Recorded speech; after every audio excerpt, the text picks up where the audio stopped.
Tuwang-tuwa ako kasi excited din siya. Hindi namin siya pinili kasi syempre bawal yun.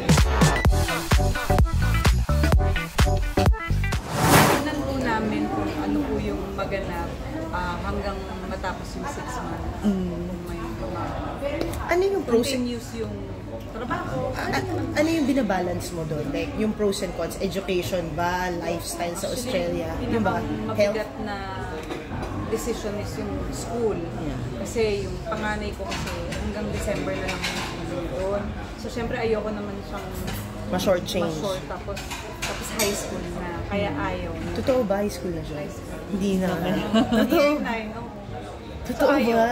Kaya ihahatid siya. May high school ka na? May high school na. Nagtatrabaho na yun. Nagtatrabaho siya ha. Kasi sa Australia at 14, legally pwede ka mag-work. Anong work na? Very, ano na siya, Barista, independent. ganyan.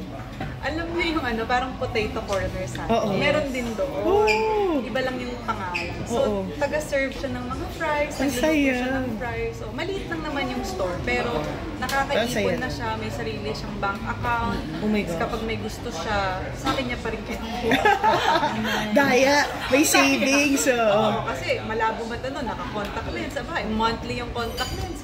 Pag gupit, ayaw ko yung gupit, pero ako pa din yung gumagas. May mga ganun na kami pinag-aawayan. Katuwa.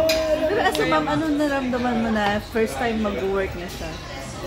Tuwang-tuwa ako kasi excited din siya. Hindi namin siya pinili kasi syempre bawal yun.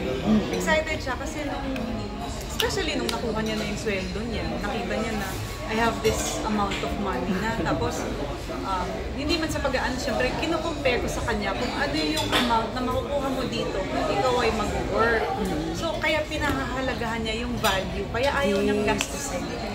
Kaya ako pa din yung pinapagastos sa mga needs. Mautak. Mautak ba? Mautak. Nakakainis. Mautak.